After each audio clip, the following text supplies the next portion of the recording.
Amém. Ora, a fé é o firme fundamento das coisas que se esperam. Diga, firme fundamento. E a prova das coisas que não se veem.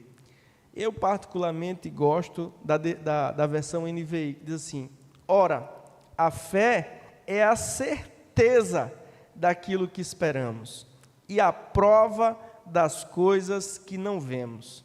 A fé é a certeza das coisas que esperamos e a prova das coisas que não vemos. Amém, irmãos? O versículo 6 diz que sem fé é impossível agradar a Deus, porque aquele que se aproxima de Deus deve acreditar que Ele existe e que Ele é recompensador daqueles que o buscam. Amém? Romanos capítulo 12, o versículo 3 diz que ninguém deve pensar além de si mesmo, ninguém deve pensar de si mesmo além do que deve, né? Além das suas capacidades, mas de acordo com a medida de fé que lhe foi dada. Então Deus, Ele nos deu uma medida de fé. Cada crente, cada nascido de novo, ele tem uma medida de fé, amém? E Deus requer que a gente tenha fé para poder agradá-lo. Seria injusto da parte de Deus requerer de nós ter fé se Ele não nos desse o meio para termos fé. Não é verdade, irmãos?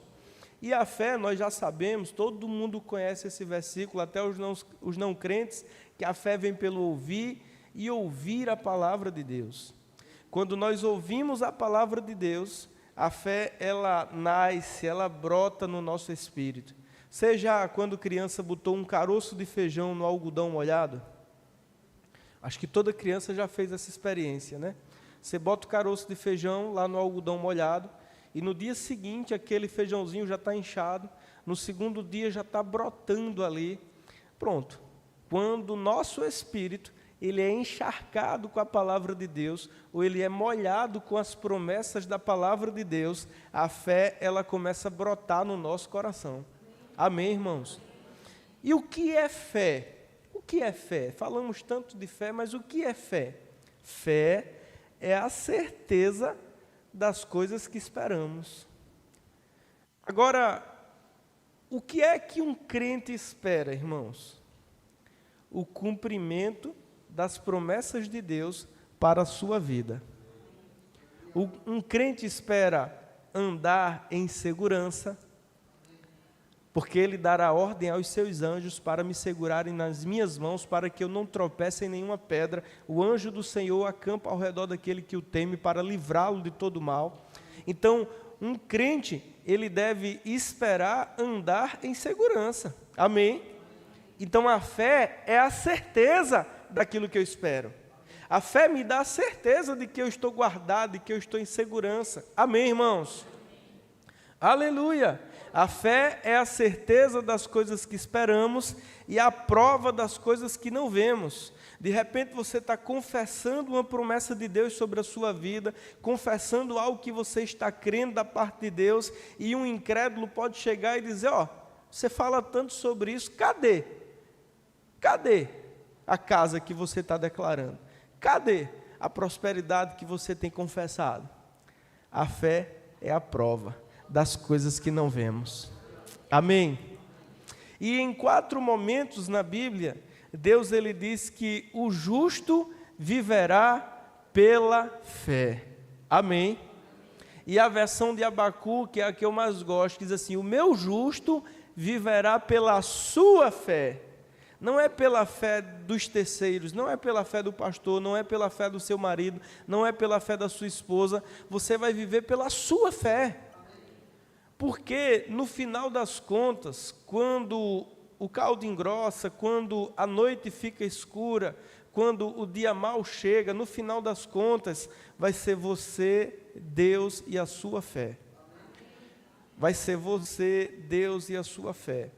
Amém, irmãos? Nem sempre a gente vai ter alguém para nos ajudar, nem sempre a gente vai ter alguém para nos animar, nem sempre a gente vai ter alguém para impor as mãos sobre nós, nem sempre a gente vai ter alguém para nos aconselhar, mas nós sempre teremos a palavra de Deus. E a palavra de Deus, irmãos, ela funciona pela fé. É pela fé. E fé é a certeza de que as promessas vão se cumprir. A fé é a certeza de que o que Deus disse, Ele é fiel para cumprir. Amém. Uma vez T.L. Osborne, que foi um grande evangelista americano, um homem assim, alguém disse que ele foi o homem mais parecido com Jesus, porque ele era um homem muito amoroso. Ele é autor daquele livro Curar Enfermos e Expulsar Demônios, também do livro que tem ali, Você é o Melhor de Deus. E um dia ele estava tentando convencer uma mulher para que ela fosse curada, uma senhora, e ela lhe disse assim: irmão Oswald, parece-me impossível ter fé. Para mim é muito difícil conseguir ter fé em Deus para ser curada. E ele disse assim: irmã, você acredita que Deus quer fazer aquilo que Ele disse que faria? Ela disse: sim, eu acredito. Ele disse: pois bem, isso é fé. É você acreditar que Deus fará aquilo que Ele disse que faria.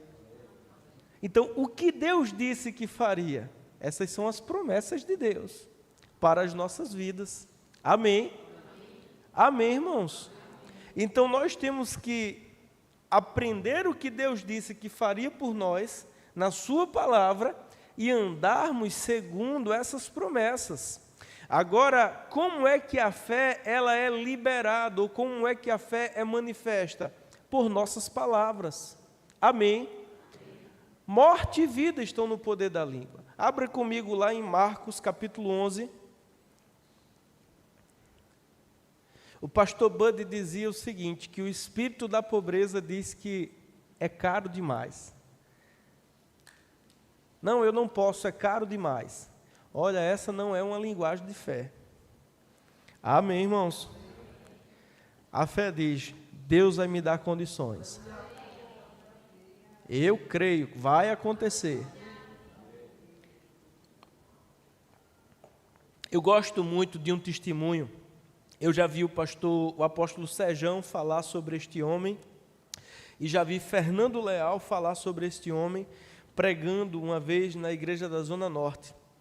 Ele era um gari, e ele estava, não sei se era gari ou era um catador de reciclagem, alguma coisa assim. E ele estava lá coletando, lixo, e alguém passou e jogou um livro. Jogou um livro para ele. E ele pegou aquele livro, era um livro de Kenneth Hagin ensinando sobre fé. E ele era crente, esse homem. E ele pegou aquele livro, a essa altura da vida dele, ele morava numa taperazinha, telhas brasilites, o telhado era pequeno, esquentava muito, parecia um inferno. E esse homem fazia parte de uma determinada igreja, uma Assembleia de Deus. E ele começou a ler aquele livro. E naquele livro, Kenneth Hagin ensinava como liberar a fé, falando, confessando a palavra de Deus sobre a sua vida.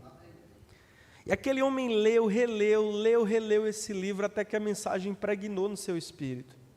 E aí ele começou a confessar, ele começou a dizer que iria morar nos Estados Unidos, que iria casar com uma americana e que viajaria o mundo pregando a palavra de Deus.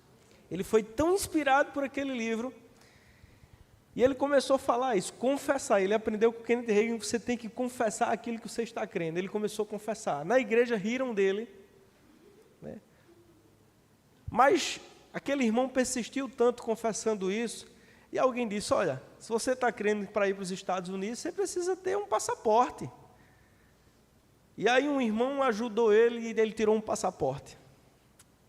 E ele confessando: vou morar nos Estados Unidos, vou casar com uma americana. Ele era um negrão, africano mesmo. O pastor Sejão disse que ele era aquele negro mesmo, legítimo. E aí alguém disse: olha, se você vai morar nos Estados Unidos, você precisa de um visto. E aí ajeitaram os documentos dele, mas ele não tinha renda formal. Eu sei que um irmão da igreja se levantou e disse: eu vou levar você no consulado. Agora lá, deram uma história para ele contar lá. para ver se ele conseguia, por um milagre, um visto. Mas quando chegou lá na frente do americano, né, que é responsável por aprovar ou não, disse: o que é que você vai fazer nos Estados Unidos? Ele disse: eu vou morar nos Estados Unidos, vou casar com uma americana e vou viajar o mundo pregando a palavra de Deus. Era o que ele confessava nos últimos anos, era o que ele confessava dia e noite, foi o que saiu do coração dele. Diz que aquele homem riu, o cônsul, né, riu, chamou o que estava entrevistando na cabine do lado e disse assim: ó, pergunta a ele aí o que é que ele vai fazer nos Estados Unidos. Ele disse: eu vou morar nos Estados Unidos, vou casar com uma americana e vou viajar o mundo pregando a palavra de Deus. Irmãos, aqueles homens deram visto a ele. Sabe uma coisa? Deram visto. Aquele irmão chegou, agora ele tinha um passaporte, tinha um visto e chegou na igreja dele. E aquilo foi um grande milagre. A coisa ficou tão séria que o pastor dele ligou para o pastor da denominação lá nos Estados Unidos e disse: rapaz, tem um irmãozinho aqui que tem dito que vai morar nos Estados Unidos, vai casar com um americano e vai viajar o mundo pregando a palavra. E ele conseguiu um passaporte, conseguiu um visto, e isso mobilizou a igreja, a história se espalhou, compraram uma passagem para ele, fizeram um intercâmbio para o pastor lá recebê-lo. Veja, irmãos, o homem não tinha nada, ele vivia numa cabaninha. E ele foi para os Estados Unidos, arrumaram um paletó para ele que desse nele, um paletó branco. O pessoal da igreja saiu juntando roupa e deram um paletó branco a ele. Aí quando ele chegou nos Estados Unidos, esse pastor lá era uma igreja de brasileiros, mas tinha alguns americanos que frequentavam também essa igreja. Aí o pastor fez um culto lá e botou ele para contar o testemunho dele, de como ele havia chegado lá nos Estados Unidos. E quem estava lá? Uma americana viúva, a loira. Diz que quando ela viu aquele negão de paletó branco, diz que foi amor à primeira vista. Ele casou, ganhou logo um green card. A fé funciona, irmãos. Aí anos se passaram, ele se tornou um pregador do evangelho. Aí ele está passando em Campina Grande e ele vê lá aquela igrejona do Verbo da Vida. Ele pergunta ao irmão que havia pegado ele ia pregar num congresso da denominação dele. E o irmão pegou ele no hotel, estava levando para o local do congresso, eles passaram na frente do Verbo, ele viu lá o símbolo do rema, né? E ele disse assim: que igreja é essa? Aí o irmão disse: essa igreja é aquela que o povo diz que você pode ter o que diz. Ele pediu para parar, conheceu o pastor Bani, conheceu o apóstolo Guto, amém, e contou esse testemunho maravilhoso. Então, irmão, se funcionou para ele, funciona para você. Amém. Diga: a fé funciona. Diga: eu criei, por isso falei. Este é o espírito da fé. Amém. Está lá, irmãos, em Coríntios. Criei, por isto falei. Com esse mesmo espírito de fé, nós cremos, por isso também falamos. Agora, crê em quê? No que a palavra promete. No que a palavra promete. 1000 cairão do meu lado, 10.000 à minha direita, mas eu não serei atingido. Essa é uma promessa de Deus. Você pode crer nisso, irmãos. E aí 1000 pessoas adoecem do teu lado, 10.000 à tua direita e você não é atingido. Aí 1000 pessoas são demitidas do teu lado, 10.000 à tua direita, mas você não é atingido. Sabe, eu não estou procurando alguém que supostamente estava crendo na palavra e que não funcionou para ela, para anular a minha fé. Porque tem pessoas que dizem: mas fulano cria em cura e morreu doente. Olha, eu não estou nem aí. Seja Deus verdadeiro e todo homem mentiroso. 1000 cairão ao meu lado, 10.000 à minha direita. É o que Deus promete. É o que eu devo crer. Amém, irmãos? Eu sei que a fé funciona. Funciona. Amém. Aleluia, aleluia, aleluia, aleluia, aleluia. Marcos 11, abra comigo aí.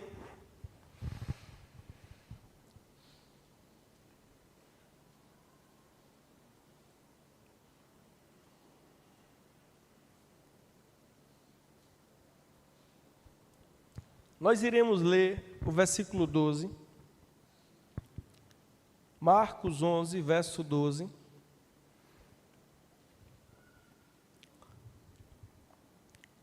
No dia seguinte, quando estavam saindo de Betânia, Jesus teve fome. Vendo à distância uma figueira com folhas, foi ver se encontraria nela algum fruto. Aproximando-se dela, nada encontrou, a não ser folhas, porque não era tempo de figos. Então lhe disse: ninguém mais coma do seu fruto. E os seus discípulos ouviram-no dizer isso. É interessante, se você tem uma Bíblia de estudo aí, você vai ver na nota de rodapé, que mesmo não sendo tempos de figos, mas quando uma figueira tinha folhas, geralmente ela tinha alguns frutos. Geralmente as Bíblias de estudo, elas trazem uma notinha de rodapé. Eu tenho uma Bíblia de estudo NVI, ela traz essa nota de rodapé. Que mesmo não sendo tempos de figos, mas por ela estar com folhas, restavam ainda alguns frutos, ou deveriam restar alguns frutos. E quando Jesus vai até aquela figueira, na esperança de que haveria nela alguns frutos, e não encontra nada, ele amaldiçoa aquela figueira. E aqui tem uma lição também espiritual. Ele já havia dito no Sermão do Monte, ou no capítulo 6 de Mateus, que a árvore que não desse fruto seria cortada e lançada num fogo que nunca se apaga. Ou seja, nós temos que produzir frutos. Amém? Mas o ponto aqui é que ele olha para aquela figueira e ele fala à figueira. Sabe que a fé fala com coisas? Jesus olhou para o mar violento, para o vento revoltado e disse: aquieta-te. Então a fé fala com coisas. A fé não fala com as coisas, ela fala as coisas. Amém? Eu não vou conversar com uma cadeira, mas eu posso falar a cadeira. Eu não vou conversar com a cadeira, e aí cadeira, como é que você vai? Mas eu posso dizer à cadeira: olha cadeira, meu marido vai sentar. Eu não tenho marido não, viu? Estou falando para você, mulher. Mas vamos dizer, a esposa. Eu posso dizer à cadeira: olha cadeira, a minha esposa vai sentar em você aqui nessa igreja. O meu filho, cadeira, vai sentar em você aqui nessa igreja. Foi o que Jesus fez, irmãos. Ele olhou para o vento, ele olhou para o mar e disse: ei, aquieta-te! E agora ele está falando à figueira. Ele olha para a figueira e diz: ninguém jamais coma fruto de ti. E quando nós lemos aqui, aparentemente nada aconteceu. Aos olhos naturais, a figueira continuou verde, com folhas e balançando ao vento. Não é assim, irmãos? A gente começa a confessar algo que estamos crendo da palavra de Deus e parece que nada aconteceu. Mas, diga mais, versículo 20: de manhã, ao passarem, viram a figueira seca desde as raízes. Pedro, lembrando-se, disse a Jesus: mestre, vê, a figueira que amaldiçoaste secou. Respondeu Jesus: tenha fé em Deus. Amém. Aleluia, aleluia.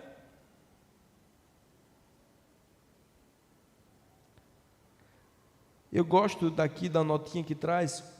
Alguns manuscritos trazem: se vocês tiverem fé.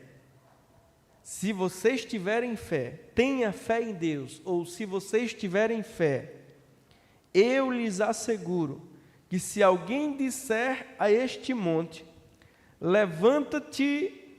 Eu vou ler na versão de Almeida: porque em verdade vos digo que qualquer que disser a este monte: ergue-te e lança-te no mar, e não duvidar no seu coração, mas crê que se fará aquilo que diz, tudo o que disser será feito.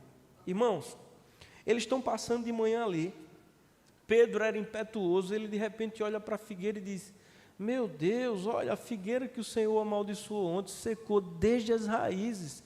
E ele diz: mestre, vê, a figueira que amaldiçoaste secou. E aí Jesus diz: olha, se vocês tiverem fé, em verdade, eu vos digo. Porque em verdade vos digo, qualquer que disser, diga assim, disser, a este monte: Este é um pronome demonstrativo usado para perto. Existia um monte ali. Qualquer que disser a este monte, ergue-te e lança-te no mar, e não duvidar no seu coração, mas crê que se fará aquilo que diz, tudo o que disser, lhe será feito. Amém, irmãos? É claro que o monte ele estava usando como uma linguagem figurativa. Que propósito teria lançar um monte no coração do mar? Mas um monte pode ser a falta de dinheiro. Pode ser um monte, irmãos. Sem dinheiro a gente não consegue fazer nem a feira, né? Então este pode ser um monte na sua vida. Uma depressão que quer lhe prender em cima de uma cama e tirar sua motivação de viver, isto pode ser um monte na sua vida. Amém, irmãos? Complexo de inferioridade, baixa estima, sabe? Isso é um monte. Sentimento de solidão, sentimento de incapacidade, isso é um monte.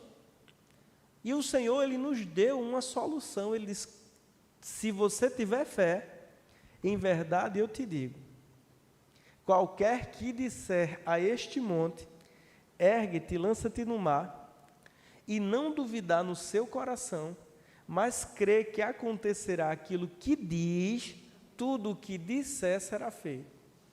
Então aqui está, irmãos, a fé. Nós cremos no coração e confessamos com a nossa boca. Não foi assim na salvação? Romanos 10, 8 e 9. O que a justiça que vem pela fé diz, a palavra está perto de ti, na tua boca e no teu coração, isto é, a palavra da fé que estamos pregando. Se com o teu coração credes que Deus ressuscitou Jesus dentre os mortos, e com a tua boca o confessares, Senhor, serás salvo. Até para sermos salvos, a gente precisa crer com o coração e confessar com a nossa boca. Amém? Então, este é o princípio da fé. Nós cremos com o coração, não é com a mente, é com o nosso íntimo, com o nosso homem interior, porque a mente é o campo de batalha. Às vezes estamos crendo no coração, mas a nossa mente está sendo bombardeada, atacada. O diabo está lançando setas inflamadas para tentar minar a nossa fé. Às vezes estamos crendo lá no nosso espírito, e o diabo lançando pensamentos de medo. Não vai acontecer, não vai dar certo, vai quebrar, ninguém vai vir, não vai aparecer ninguém. Amém, irmãos? Mas lá dentro você está crendo. E como é que você resiste ao diabo? Eu estava lendo ontem, Mateus capítulo 4, Jesus no deserto, sendo tentado pelo diabo, 40 dias sem comer e 40 noites, e aí o diabo vai tentá-lo. E como Jesus o venceu? Se és filho de Deus, manda que estas pedras se transformem em pão. Veja, irmãos, um pensamento de dúvida. Tu és mesmo filho de Deus? Tu está aqui nesse deserto abandonado, passando fome. Se tu é mesmo filho de Deus, manda que essas pedras se transformem em pão. Disse Jesus, eu marquei lá, as 3 vezes que ele disse eu marquei, porque é dessa forma que a gente vence o diabo, dizendo: nem só de pão viverá o homem, mas de toda palavra que procede da boca de Deus. Aí o diabo o transporta. Eu nunca tinha parado para prestar atenção nisso, mas a Bíblia diz: o diabo o transporta para a cidade santa, ao pináculo do templo. Literalmente o diabo o transportou lá na cidade de Jerusalém, no pináculo do templo, e disse: se tu és o filho de Deus, lança-te daqui para baixo, porque está escrito ao teu respeito que ele dará ordem aos seus anjos para te segurarem pelas tuas mãos, para que você não tropece em nenhuma pedra. O diabo citou o Salmo 91. Mas Jesus, ele rebate, ele vence, ele diz: também está escrito. E aqui ele nos dá outra lição. A Bíblia interpreta-se a ela mesma. Amém? Ele diz: também está escrito: não tentarás o Senhor teu Deus. Aí o diabo leva ele para outro lugar, a Bíblia diz para um lugar alto, para um monte, e lhe mostra todos os reinos e a sua glória. Ele diz: tudo isso te darei se te prostrares e me adorares. E aí Jesus diz: vai-te, Satanás, porque está escrito: adorarás o Senhor teu Deus e só a Ele prestarás culto. E a Bíblia diz que o diabo o deixou e os anjos de Deus vieram e lhe serviram. A lição aqui, irmãos, é que a gente vai vencer o diabo e as suas setas confessando a palavra, falando a palavra. Você acorda de manhã, a depressão vem sobre você, um desânimo, uma angústia, uma vontade de se enrolar naquele lençol e de ficar ali sem comer, sem beber, sem se levantar.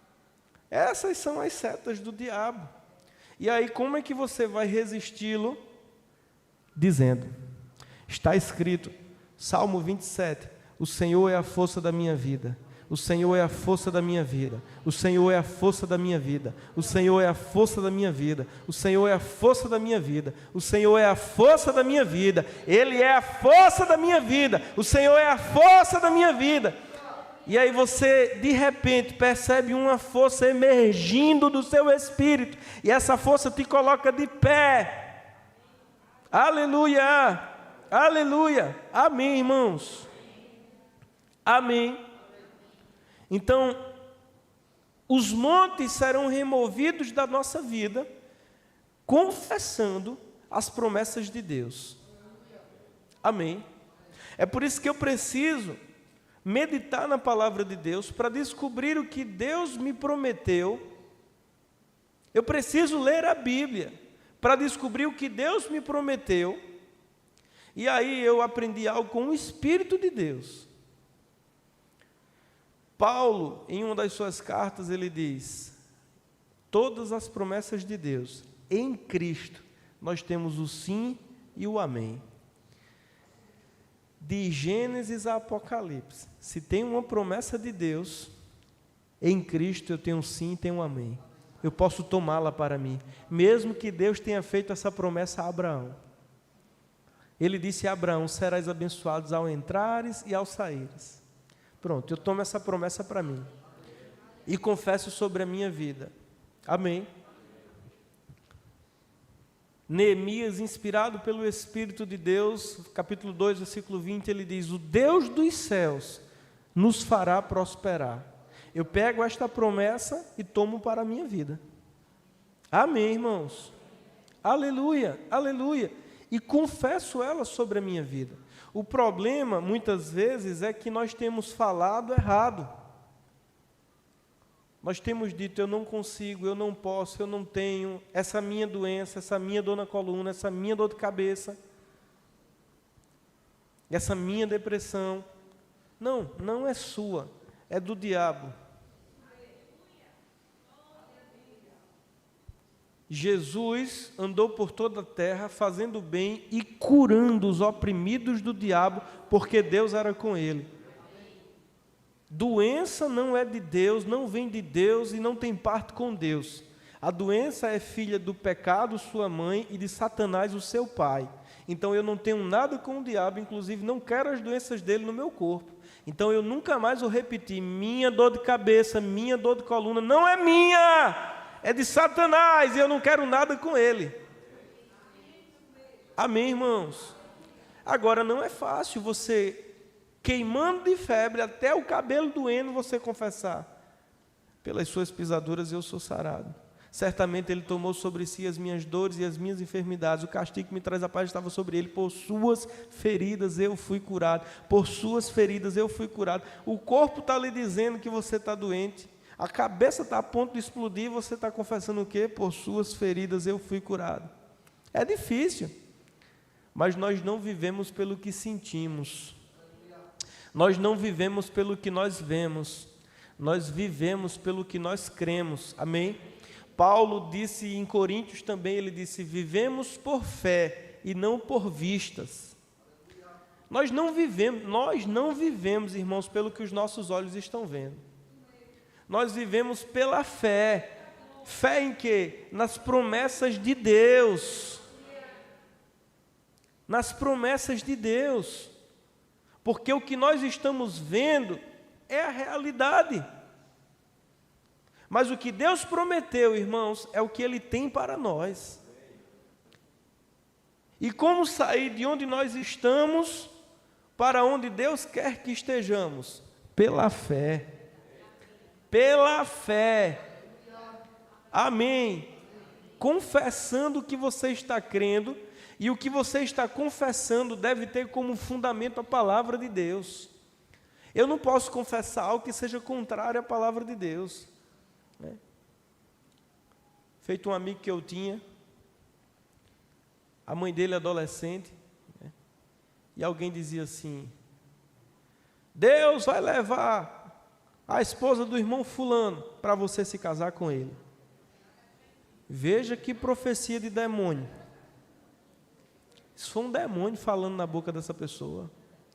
Irmão, Deus não começa uma família destruindo outra. Amém. Amém. É claro que pessoas podem morrer antes do tempo, sendo julgadas por Deus. Amém. Mas eu não posso crer em algo que vai de encontro à palavra de Deus. Eu tenho lá um vizinho, digamos, que bota o som alto, que aperreia bebendo, e eu começo a declarar: fulano vai morrer, fulano vai morrer, Deus vai matar fulano. Irmãos, isso é bruxaria, isso é feitiçaria. Isso não é de Deus. Amém?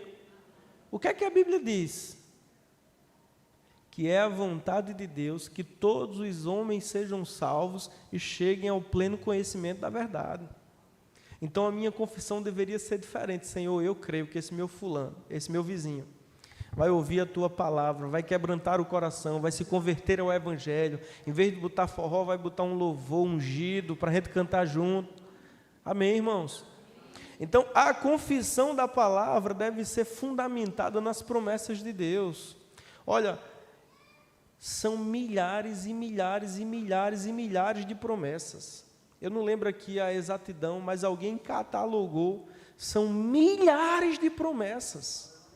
Na Bíblia tem prometido o que você precisa para ter uma vida de paz e alegria. Amém, irmãos?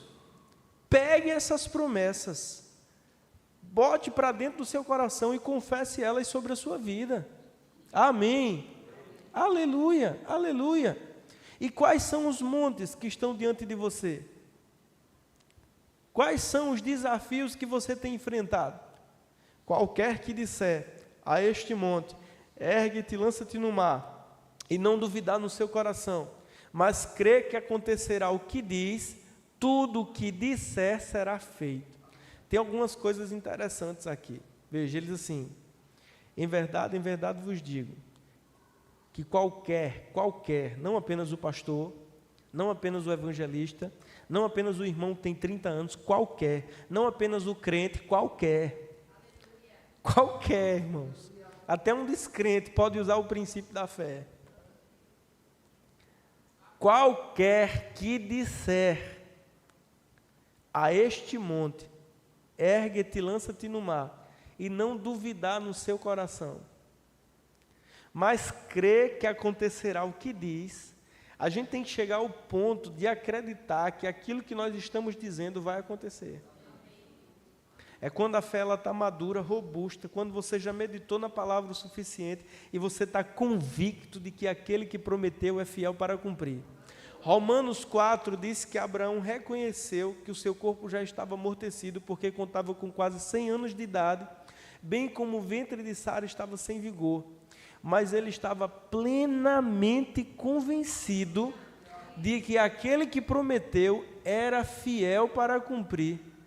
Quando a gente chega ao ponto de ficar plenamente convencido de que a promessa que Deus fez para nossas vidas na sua palavra vai se cumprir, meu amigo, você tem certeza de que aquilo que você diz será feito. Qualquer que disser e não duvidar no seu coração, mas crê que acontecerá o que diz, tudo o que disser será feito. Tudo o que disser será feito. Tudo o que disser será feito. Eu te pergunto, é a vontade de Deus que você tenha uma casa boa, grande, confortável? É. Tem promessa na Bíblia para isso. Tem promessa. Eu tenho um versículo que eu uso para crer na minha casa.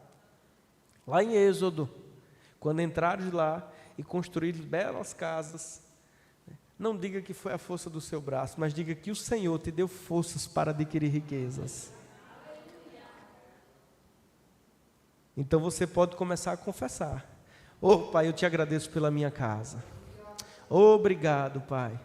Obrigado, porque eu creio numa casa grande, confortável, uma garagem para 2 carros, uma piscina, ou uma área gourmet para eu assar carne com os irmãos da igreja, Senhor, uma piscina para levar os irmãos para tomar banho, para se divertir, Pai, um quarto de hóspede com ar-condicionado, uma suíte, chuveiro elétrico, um lugar para eu orar, para eu buscar a Tua presença. Amém, irmãos?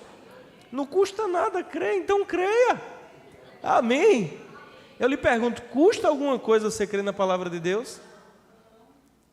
Agora, não crer custa. Não crer custa. Não crer naquilo que Deus pode fazer por você custa um preço altíssimo. Você deixar de viver o melhor de Deus para a sua vida. Amém. Aleluia. Glória a Deus. Eu te pergunto, irmãos, o mesmo Deus que remove um caroço, Ele não pode dar um disco intervertebral novo? Sabe o disco da coluna, o amortecedorzinho que está desgastado e traz uma dor terrível? Será que Deus não pode dar um disco novo? Pode, eu recebi um. Aleluia, aleluia, aleluia, aleluia. Abraão estava plenamente convencido de que aquele que prometeu era fiel para cumprir. O Deus que chama a existência as coisas que não existem como se já fossem. Ele chama a existência aquilo que não existe como se já fosse. E nós temos que ser imitadores de Deus. Efésios capítulo 5, versículo 1. Sede, pois, imitadores de Deus como filhos amados. Se Deus chama a existência aquilo que não é como se já fosse, eu também posso fazer. Amém, irmãos? A terra estava sem forma e vazia, e trevas cobriam a face do abismo. Isso era o que Deus estava vendo. Sim ou não? É o primeiro capítulo da Bíblia, o primeiro versículo. A terra estava sem forma e vazia, e trevas, escuridão, cobria a face dos mares. Abismo é mar. A vida da gente às vezes está assim, sem forma, vazia, sem eira, nem beira. Desempregado, devendo, sem perspectiva, sem futuro. Né? Sem forma e vazia. Foi isso que Deus estava vendo. Possa ser que seja isso que você está vendo. Deus não disse assim, irmão. Deus não disse não. Deus não disse. Quem disse foi Moisés, relatando depois, inspirado pelo Espírito, contando o contexto para nós aprendermos a lição. Foi isso que os olhos de Deus viram. A terra havia ficado sem forma e vazia. Alguma coisa aconteceu que não é revelado. Há indícios de que foi quando Satanás caiu e deturpou as ordens das coisas, mas não tem lá revelado. Mas a terra estava sem forma e vazia. Isaías disse que Deus não criou a terra sem forma e vazia, ela ficou. Como ficou, há muitas teorias. Mas a verdade é que naquele momento a terra estava sem forma e vazia.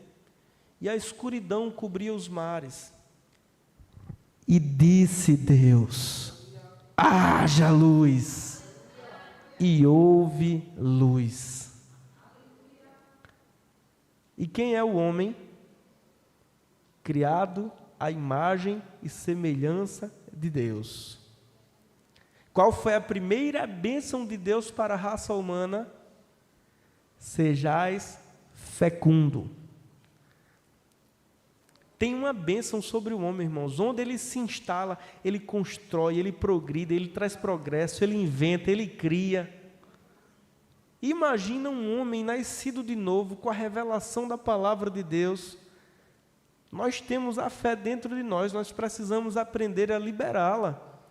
Porque se funcionou para um caminhoneiro, irmãos, o pastor Bud, ele era um fazendeiro, um caminhoneiro, um homem bruto, sem instrução. Ele morava num estado chamado Alabama, era como se fosse o Nordeste do Brasil. Era um caipira. Aí Deus pega esse homem e diz: você vai para o Brasil ensinar fé ao meu povo. Ele chega aqui sem recursos. Algumas pessoas prometeram que mandariam ofertas para ele, depois de um tempo pararam de mandar. E ele disse para Deus, ele disse assim: Senhor, você me mandou para cá.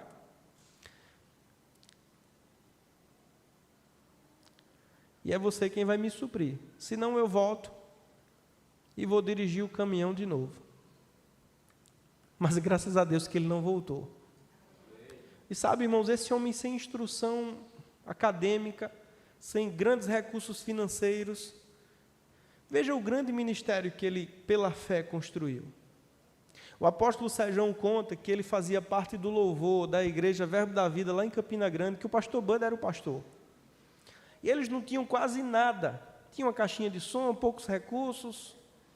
E o pastor Bud ficava orando na igreja, dizendo assim: obrigado pela bateria, obrigado pela guitarra, obrigado pela caixa de som. Ficava agradecendo pelas coisas que não tinham na igreja. E o pastor Sérgio, o apóstolo Sérgio, ficava olhando aquilo ali, né? E às vezes ele era tentado, ele tinha vindo de uma igreja mais tradicional, e ele conta que ficava tentado a rir, a zombar, né? Ficar rindo do pastor Bando, que ele estava chamando os músicos, chamando os instrumentos, chamando os equipamentos, e eles não tinham recursos naquela época. Mas o pastor Bud foi para os Estados Unidos visitar lá a família, rever pessoas, né? É o país de origem dele. E ele entrou numa loja que vendia, né? Uma grande loja nos Estados Unidos que vendia instrumentos, equipamentos de som. E quando ele entrou naquela loja, Deus falou com o proprietário daquela loja. Era um homem que estava afastado do Evangelho. E Deus falou para aquele homem: dê tudo o que este homem que entrou aí quiser. E ele foi até o pastor Bando várias vezes perguntar se ele era algum produtor musical, alguma coisa desse tipo. E o pastor Bando disse: não, eu sou missionário no Brasil. E aquele homem ficou brigando com Deus. Eu não lembro os detalhes do testemunho. Quem conta é o apóstolo Sérgio. Mas aquele homem chegou para o pastor Bud e disse assim: olha, eu estou afastado do Evangelho, mas eu conheço a voz de Deus. E Deus me falou que eu deveria lhe dar tudo o que você precisasse. E sabe, irmãos, o pastor Bud voltou dos Estados Unidos para o Brasil com equipamentos de som, instrumentos musicais, que para a realidade do Brasil naquela época era uma coisa assim, de alto nível. O apóstolo Guto conta que eles vinham de Campina Grande para aqui, para Recife, numa Kombi, um calor terrível, folga na direção, para começar a primeira igreja do Verbo da Vida. Eles iam para Paulista e depois para Cruz Cabugá. E ele conta que o apóstolo Bud vinha de Campina Grande para Recife, dizendo: Guto, um dia nós teremos muitas igrejas em Pernambuco. Um dia nós teremos muitas igrejas em Recife. Olha, esse ministério vai crescer tanto, a gente vai ter tantos ministros, vai ter tantas igrejas. E sabe, irmãos, a região metropolitana está sendo invadida. Tem igreja do Verbo da Vida nascendo em todos os lugares. Grandes e poderosas igrejas. Porque um homem de fé confessou lá atrás. Aleluia, aleluia. Essa palavra funciona, irmãos. Amém. Aleluia.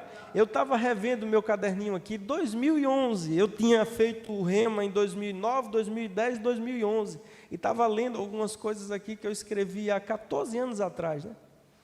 2011, e quantas coisas se cumpriram na minha vida que eu confessava naquela época. Tudo que eu confessava, crendo da parte de Deus, se cumpriu na minha vida. Então eu preciso confessar muitas coisas hoje, hein? E.W. Kenyon diz o seguinte: você disse que não podia, a impossibilidade se levanta como um gigante diante de você. Você disse que não tinha, a falta-se a senhoria sobre você. Você disse que não podia, não diga. Amém, irmãos? Controle a sua língua, fale em concordância com a palavra de Deus. Fale a sua montanha.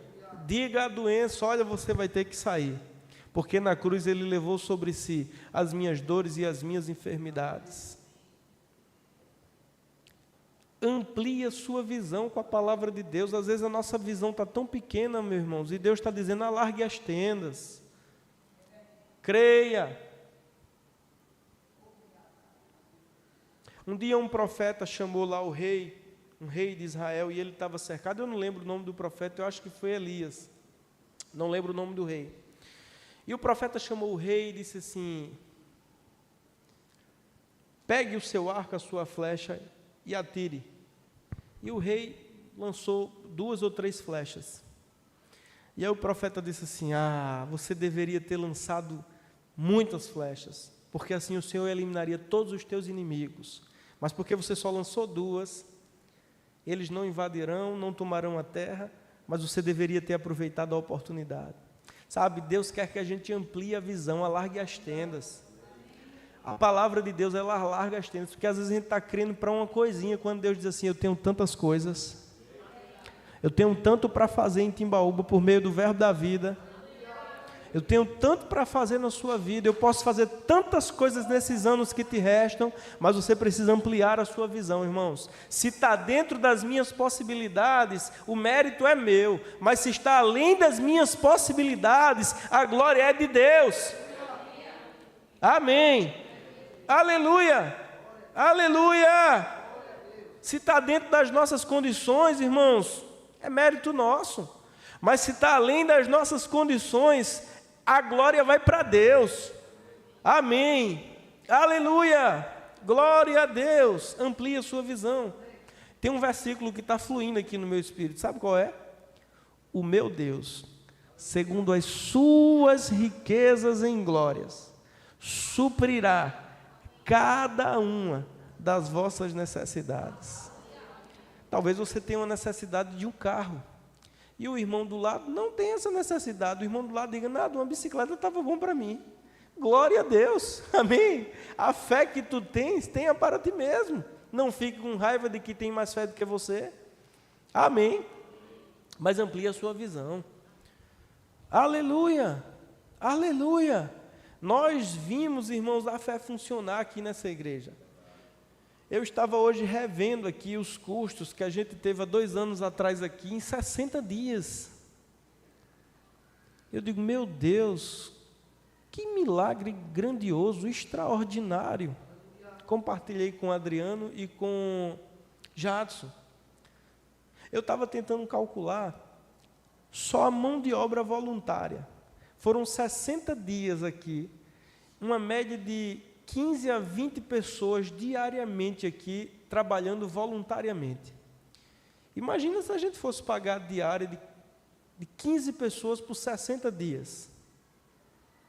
Só aí há um milagre. E quando eu fui vendo todos os custos, a gente tem as anotações até hoje arquivadas, as 8 semanas de reforma, cada semana tem lá os custos da semana. Teve uma semana que foram mais de 40 mil reais. É claro que algumas coisas foram financiadas, né? Foram passadas no cartão para pagar em 12 meses. Os ar-condicionados foi passado para pagar em 24 meses. Mas olha, a gente viu a fé funcionando aqui. A gente tem visto a fé funcionar.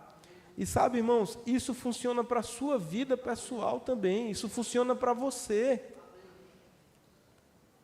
E eu costumo dizer, a gente estica a nossa fé até onde a gente consegue. E Deus nos alcança no meio do caminho. Também dá uma esticada na fé, parece que vai rasgar. E aí Deus chega com a provisão, Deus chega com o milagre, Deus chega com as portas abertas, Deus chega, sabe, irmãos, com ânimo. Amém. Salmo 92, veja que promessa maravilhosa para você confessar. Vamos lá comigo. Quando você estiver cansado, desanimado, pensando em chutar o pau da barraca, você vai confessar isso aqui sobre a sua vida. Salmo 92.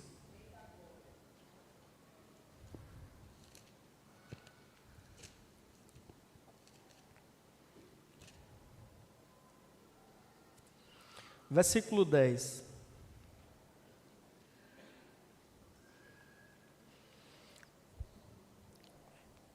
Eu vou ler na versão NVI.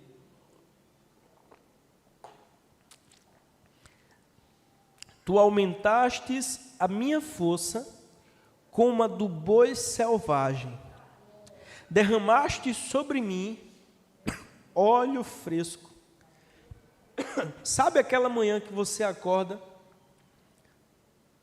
as emoções lá no fundo do poço, sem ânimo nem para respirar? Pois aqui está uma boa confissão para você falar essa montanha. para você dizer assim: tu aumentastes a minha força como de um boi selvagem. Você já viu um boi selvagem? Eu já vi. É assustador. É assustador. Ele quebra curral, ele pula, não tem quem coloque sobre ele jugo. Você pegar um boi Nelore daquele, tem aqui um machante, Beto sabe do que eu estou dizendo, um boi Nelore daquele, criado dentro do mato solto, bota ele num curral, ele quebra tudo, ele estralhaça tudo, não tem quem consiga domá-lo, não tem quem consiga subjugá-lo. Quando Deus aumenta a nossa força, irmãos, o diabo não coloca jugo nem cabresto em nós. E essa é uma boa confissão: tu aumentas a minha força como de um boi selvagem, e derrama sobre mim um óleo fresco, uma unção nova para despedaçar o jugo, para quebrar as cadeias. Agora, irmãos, não é pelo que estamos sentindo. Quando eu estiver me sentindo alegre, quando eu estiver sentindo a presença de Deus, quando eu estiver sentindo o manto do Senhor, eu vou confessar isso. Não. Também. Mas a fé é você confessar quando você está sentindo justamente o oposto. Quando você está lá na sepultura, lá no céu, sabe? Quando o dia mau vem, quando as densas trevas te cercam, é nesse momento que você tem que se levantar em fé e dizer à montanha. É quando você está no dia 15, metade do mês, abre o armário e diz: meu Deus, e agora? E agora confesse a palavra. Pai, obrigado por mais cuscuz chegando nesse armário. Eu amo cuscuz, não sei você. Pai, obrigado pela carne de charque, Senhor. Irmão, a gente tem que parar de dizer assim: meu Deus, como a carne de charque está cara. A gente tem que se treinar para dizer assim: obrigado, Pai, porque você vai me dar condições de comprar a melhor carne de charque. É tentador na fila do supermercado, aquela mulher que não consegue controlar a língua, fala, que às vezes eu até sou tentado também. Às vezes na fila do supermercado tem alguém que diz assim: rapaz, você viu, a carne de charque estava R$46. A de 37 só tinha pé. Aí se você não tomar cuidado, você diz: realmente está muito caro. Ei, mas essa não é uma confissão boa. É melhor dizer assim: obrigado, Senhor, porque o Senhor está aumentando a minha renda. Mesmo que você não tenha dinheiro para comprar uma caçamba de ovo, mas fale em linha com a palavra de Deus. Porque o que você está vendo, você já tem. É melhor crer, feito aquele irmão que disse que moraria nos Estados Unidos, casaria com uma americana e viajaria o mundo pregando o Evangelho. Aconteceu como ele estava dizendo, aconteceu como ele estava crendo. Mude a sua forma de falar, irmãos. Sabe, às vezes eu chego na loja lá em Carpina e a funcionária diz assim: olha, hoje está parado demais, e hoje só misericórdia. Aí sabe o que eu digo? Mas vai mudar agora porque eu cheguei. Eu levanto as mãos e digo: Pai, obrigado pelos clientes vindo do leste, do sul, do norte, do oeste, o sopro do teu Espírito trazendo os clientes. Um dia eu falei isso e uma funcionária riu, ficou rindo, sabe, zombando. Aí chegou um cliente só, um homem. Homem, você sabe que homem é seguro. Chegou um homem e comprou R$2.000 em uma tacada só. Ele nem provava: eu quero essa, quero essa, quero essa, quero essa. 3 camisas, 3 calças e tal. E ainda deu R$50 a ela. Aí quando ele saiu, disse assim: olha, esses R$50 era para ser meu, porque foi eu que criei. Aleluia! Aleluia! Aleluia!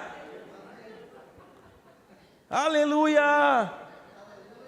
Glória a Deus! Funciona, irmãos. A fé funciona. Então são todos os dias assim, pastor? Olha, não são todos os dias, mas todos os dias a gente tem que confessar a palavra. Amém. Tem coisas que eu confessei adolescente, solteiro, quando eu comecei a ouvir essa palavra, e estou vivendo agora. Amém. A grande questão é: a sua vida não vai muito além das suas palavras. A sua vida é a consequência do que você falou nos últimos anos.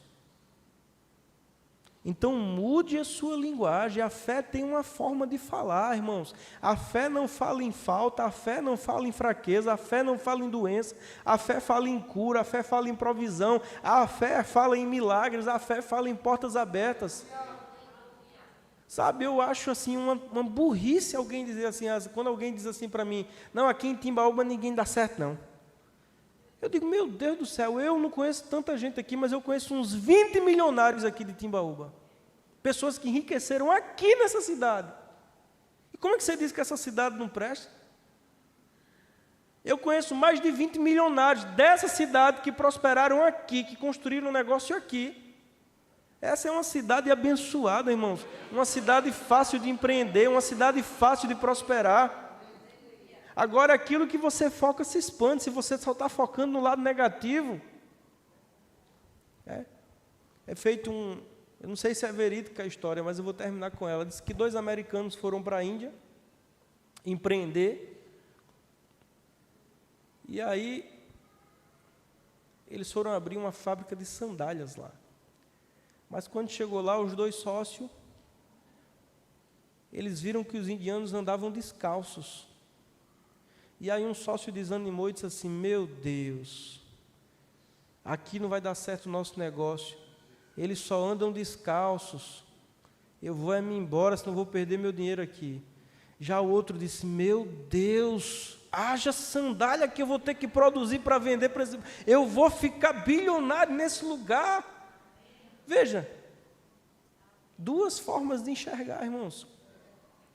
É como aquele ditado que a gente conhece, na crise uns choram e os outros vendem os lenços. É por isso que a Bíblia diz, transformai-vos pela renovação do vosso entendimento. E a fé traz milagres, irmãos. Eu disse que ia terminar com aquela história, mas subiu outro testemunho aqui. O irmão Kenneth Hagin estava no ministério itinerante. E ele passando um acocho financeiro, ele veio para passar o fim de semana, o pai, Kenneth Hagin, um pai. Ele veio para passar o fim de semana em casa, e no sábado à noite a esposa fez um jantar para eles, a irmã Oretta Hagin, e ela disse, querido, esses eram os últimos alimentos na nossa despensa. E quando ela disse isso para ele chamou o filho, o Kenneth Hagin Jr., e a filha, juntou com a esposa ali e fizeram uma oração de concordância, pedindo ao Senhor que Ele enviasse provisão para que eles fizessem uma feira. E no domingo pela manhã, o pastor da igreja, lá o principal culto era no domingo pela manhã. Então ele foi pregar na igreja que a esposa frequentava e a igreja que ele congregava quando não estava viajando. E o pastor os levaram para almoçar depois do culto da manhã. E o filho dele era um adolescente, o Kenneth Hagin Jr., o Kenneth W. Hagin. Ele era um adolescente de 16, 17 anos. Imagina, um adolescente com fome. E eles almoçaram no domingo, mas no domingo à noite não teve janta. Ele disse que acordou na segunda de manhã e o estômago estava colado na coluna. Para o pai não afetou tanto, porque o pai jejuava, então estava acostumado à privação de alimento. Mas para as crianças, já pensou? E todas as vezes que ele ia choramingar ou ia se queixar, o pai dizia assim, nós oramos, Deus já mandou. E na terça-feira foi um dia terrível para ele. Ele adolescente, com fome, tendo que ir para a escola. E o pai e a mãe serenos. O pai em nenhum momento falou contrário à oração que eles haviam feito. Quando foi na quarta-feira pela manhã, um homem para uma picape na frente da casa dele, bate na porta, e o filho escuta o homem falar com ele. Um diácono da igreja diz assim, irmão Hagin, eu não sei se o senhor vai ficar chateado comigo, mas desde domingo que eu acho que Deus está falando comigo para trazer alimentos para você. Mas eu fiquei com raiva de você ficar chateado comigo. Mas hoje eu não aguentei e tive que trazer. E toda a carroceria da picape estava cheia de alimentos. E eles botaram os alimentos para dentro. E o Kenneth Hagin Jr. diz assim, que aquilo ali o marcou. Isso marcou o coração daquele adolescente. Então a fé funciona, irmãos, mesmo quando parece que não vai acontecer. É por isso que a Bíblia diz: retenha com firmeza a esperança que você professa. Fique firme naquilo que você está crendo, mesmo que pareça que não vai acontecer. Abraão é o pai da fé, não é por um acaso, é porque ele já estava com quase 100 anos de idade e Sara já havia parado de menstruar, já era uma velhinha, mas ele estava plenamente convencido de que aquele que prometeu era fiel para cumprir. Se Deus te prometeu na palavra e você está crendo, tem que acontecer, vai acontecer, amém? Você foi abençoado com essa palavra? Tem alguém essa noite que quer entregar a vida a Jesus? Se você está aqui essa noite e ainda não é crente ou não entregou sua vida ao Senhor Jesus Cristo, essa é uma boa noite para você nascer de novo, para você dar um passo em direção ao Senhor. Tem alguém no nosso meio? Todos salvos?